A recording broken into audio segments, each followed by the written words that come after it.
Greetings, invaders. My name is Scott. Looking a little bit rough around the edges, but that's okay. It's quarantine. Who cares? Today we're going to be doing my Tome Infinity and Beyond TBR, the abridged version. Since I don't have all of the prompts written out, I just kind of wrote down the topic heading and then I'll kind of wing it. There's a few prompts that I haven't figured out just yet.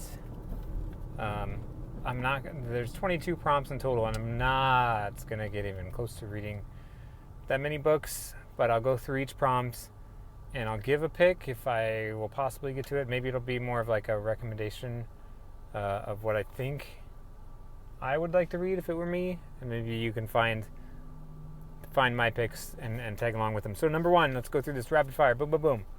Number one, read a book with a fire in the name or on the cover. For this one, I will choose Embers of War by Gareth Powell. Ember, fire, get it? And it has fire on the cover a little bit. Embers of War is a trilogy that I really wanted to read. Thanks to Becky M on BookTube. She's been ranting and raving about it. I have the audio of that, I think. I need to get to it. This will be an excuse. So Embers of War by Gareth Powell, prompt number one. Prompt number two, read a novella. I have already gone through all the Murderbots books. I'm debating on if I should choose Binti Home, which I think is a second sequel to Binti, or if I should go with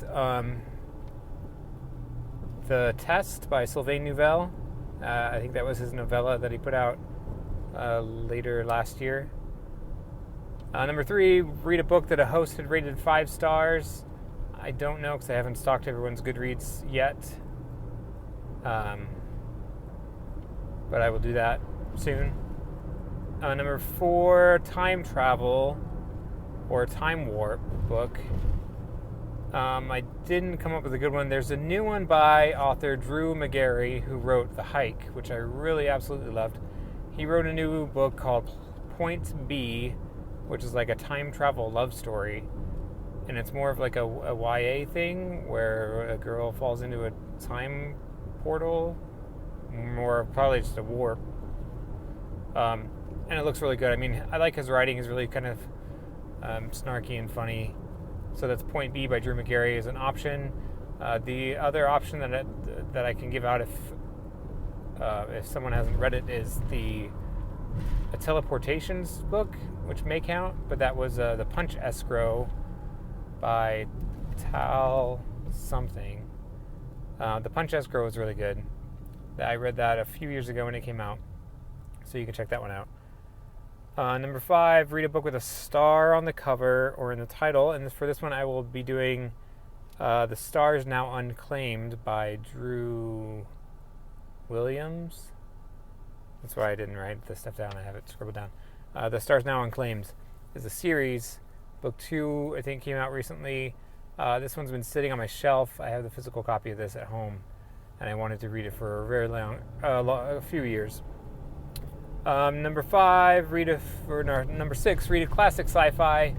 For this, I have a bunch of picks. I can go with old school ones like The Illustrated Man by Ray Bradbury. I think I have a copy of that. I can go with just The Time Machine by H.G. Wells. I can pull up some old school like Octavia Butler books. Maybe that can cover that one, and I'm sure that's a 5-star read for Megan or Sue at Spinebreakers. So maybe I can knock 2 of those out with one book.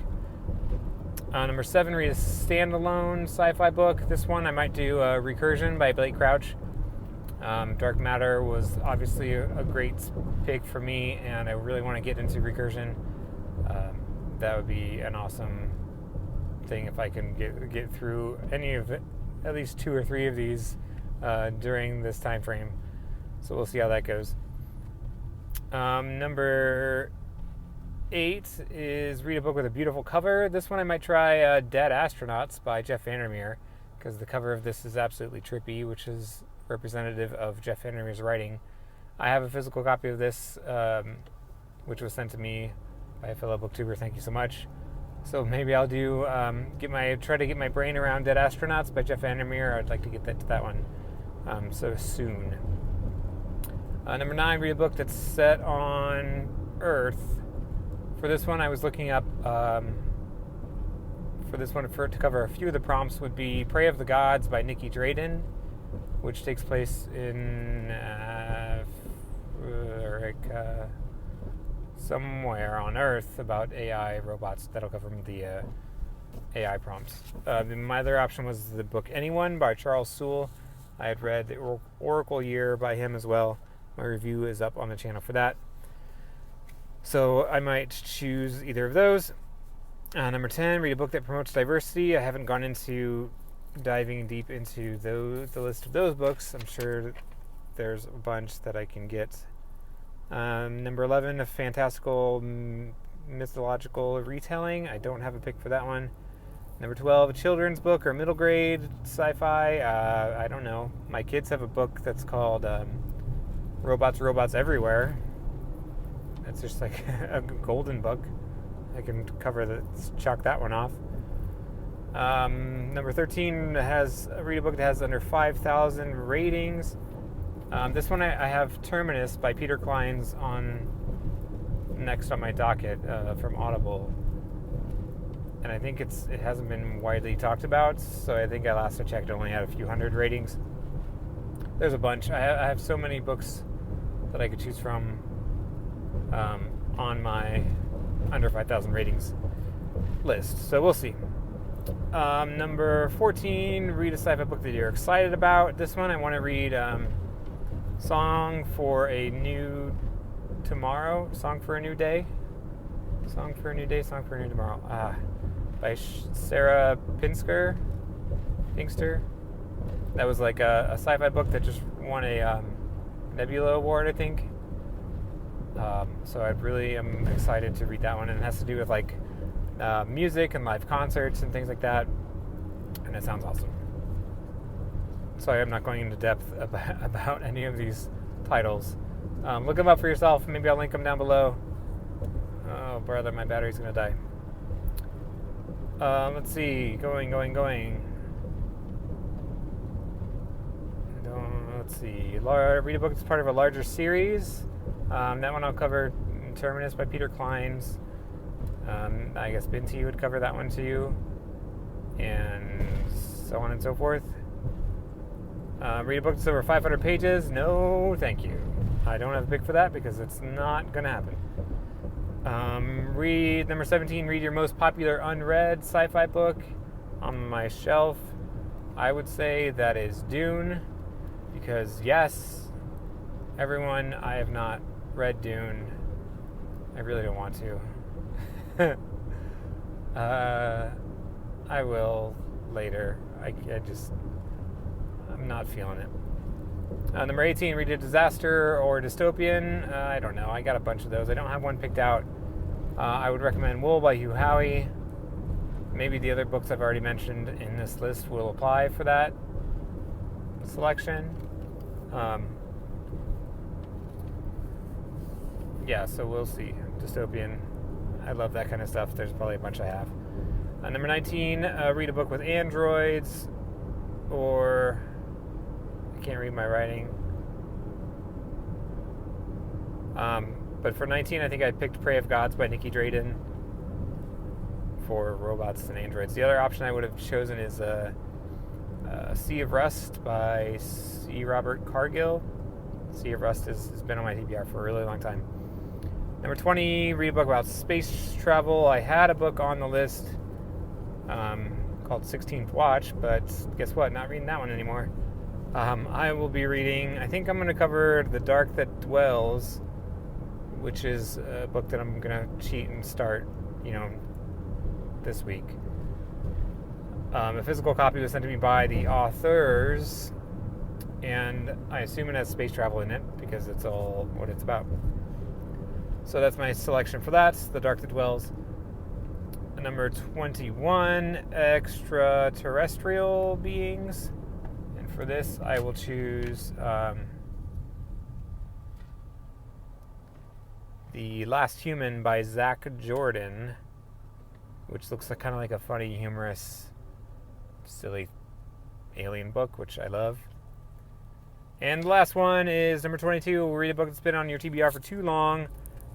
This one I will pick Bad Monkeys by Matt Ruff. This came out in 2007, and it caught my eye, and everyone thought it was talking about the Bad Monkeys book by that Carl Hyacin guy. But no, this is Bad Monkeys by Matt Ruff, the same guy who wrote Lovecraft Country, which is coming to a television Amazon station near you soon. And this one looks kind of a little bit satirical, kind of silly, where people are called bad monkeys when they misbehave or something like that, and then they get in some kind of program to do something. I don't really have a good synopsis on that. Anyway, that's my quick and abridged TBR version for Tome Infinity and Beyond. Let me know what other books you might have selected here, or let me know what other books you might have used to fill in the prompts that I did not have a book for. But I hope you can join in. It's going to be a fun time. I predict I'll read maybe 4 books in the month of July. I don't know. It'll be tough. Usually I'll have a physical or e-book along with a audiobook.